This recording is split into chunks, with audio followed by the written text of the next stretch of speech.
Welcome to my U.S. history lecture, or welcome back to my U.S. history lecture. This is Post-War Prosperity Part 2. We ended talking about the baby boom, all right, and now we're going to continue to talk about what is going on in the post-World War II years in the United States. So we do see a lot of migration, right? This started in World War II and is going to continue very much in the post-war time period. We see continued migration to the Sun Belt, all right? That is this area down here, right? The West Coast and kind of southern United States. This is supported by the growth of the defense industries, right? Because a lot of those military bases and defense industries are located there. You can think of San Diego as a good example, right? We have a ton of military bases, plus a lot of government contractors, right? Like General Atomics and Lockheed Martin and stuff like that. Also, the invention of air conditioning is definitely going to help spread this along because no one wants to live in Florida or Arizona without air conditioning, right? And what we see is it means more political power for those Sunbelt states and less power for what we call the Rust Belt, which is kind of like the Northeast and Midwest, right? This used to be kind of the center of population and power in the US, but that is no longer, right? If you take a look at this map here shows migration to the Sunbelt, all right? You can see all these purple states. They are states that had net population gain. More people moved to those states. The states in the pink or that salmon color, they show states that had population loss, right? People moved out of those states like New York, Pennsylvania, Ohio, Michigan, Indiana, Illinois, right? So this becomes known as kind of the Rust Belt, right, where the Sun Belt is growing significantly. And it's a trend that we still see to this day pretty much, right? The three biggest states, California, Texas, and Florida. We also see the suburbs grow very rapidly in the post-World War II time period. It's short for suburban, right? So it's these residential areas that surround big cities, all right? There was a great need for housing after the war and after the Depression, all right? And one thing that really helps this is a guy named William Levitt. He basically brought the assembly line to home building, and he designed what's called Levittown. It was the very first planned suburban community, and it was in New York.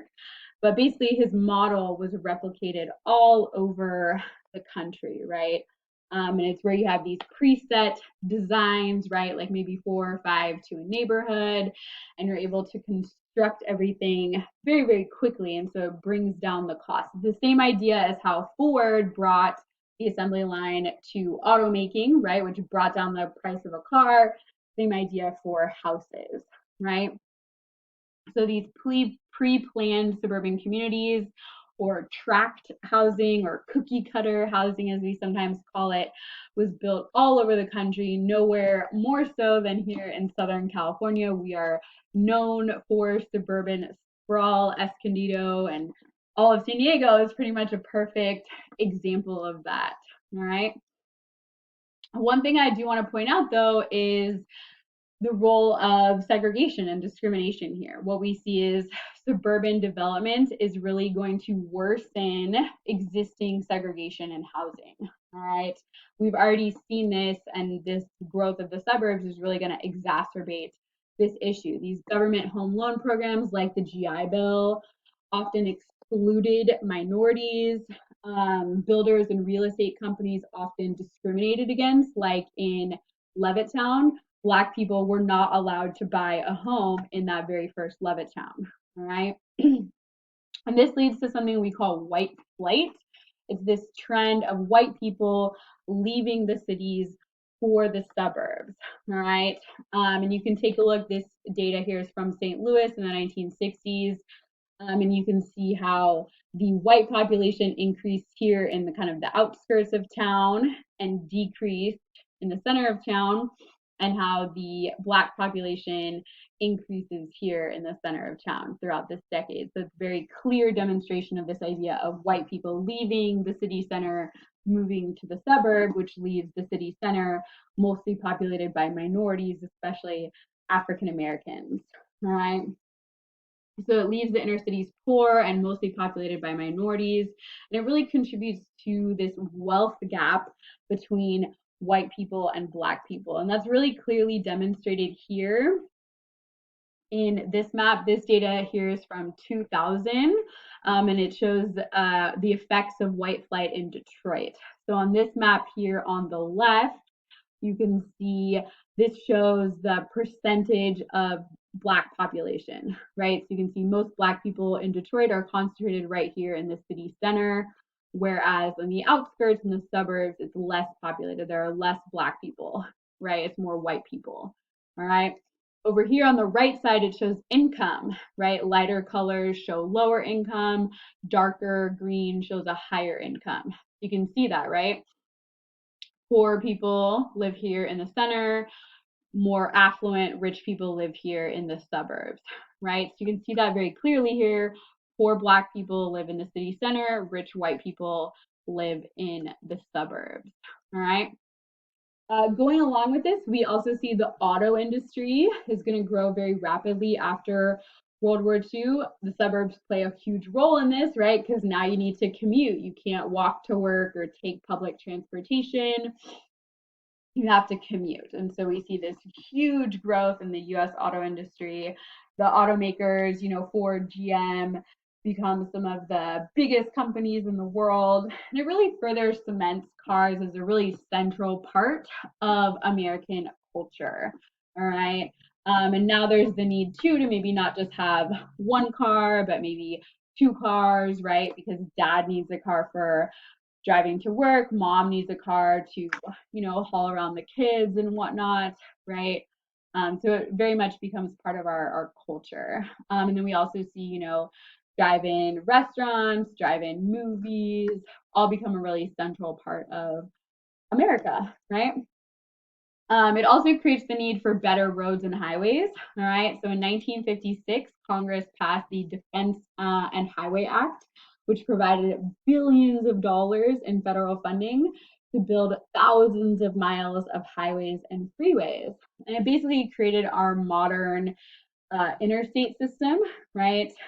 Which is going to be important for getting around the growth of these suburbs, but also for defense as well, right? Remember, it is the Cold War.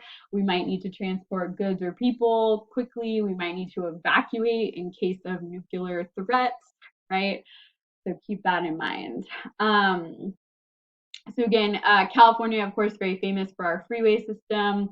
We basically invented freeways, and that was replicated all over the country, right? And we have that whole system where odd numbers like the 5 and the 15 go north and south, even numbers, right, like the 76 and 78 and Highway 50 and Highway 80 go east and west, all right? I also want to talk a little bit about post-war culture. So with this economic boom that we're seeing in the 50s, we'll definitely see this rebirth of consumerism like in the 1920s. We'll see this again in the 1980s. So we see this big increase in the consumption of goods and services, right? You can kind of see that reflected here. We have mom, dad, 2 kids, and they have a bunch of stuff, right? There was all this pent up demand from the Depression and from the war. Now we're living in this prosperous time period and we can consume lots of stuff, all right? Television is going to play a key role in this as well. It's going to really revolutionize mass media, similar to the way that radio does in the 20s, right? We see that effect here in the 1950s, and it is adopted very rapidly. You can see here in 1950, less than 10% of American households had a TV set. By the end of the decade, almost 90% of American households had a television set, right? So it's hugely, hugely transformative. And this kind of post-war culture very much creates this idealized American dream stereotype, right? Where you have the white picket fence and the beautiful house in the suburbs and mom and dad and 2 kids and whatnot, right? That's kind of this idea of what the American dream is, right? The traditional family structure, right? Again, mom, dad, kids, dad goes to work, mom stays home, takes care of the kids, waits on everyone, right? this was the ideal, but I want to point out it's not really the norm for everyone, right? As we're going to find out. And not everyone is happy with this happy little picture, all right? So we're going to go ahead and end there. This is Post-War Prosperity Part 2.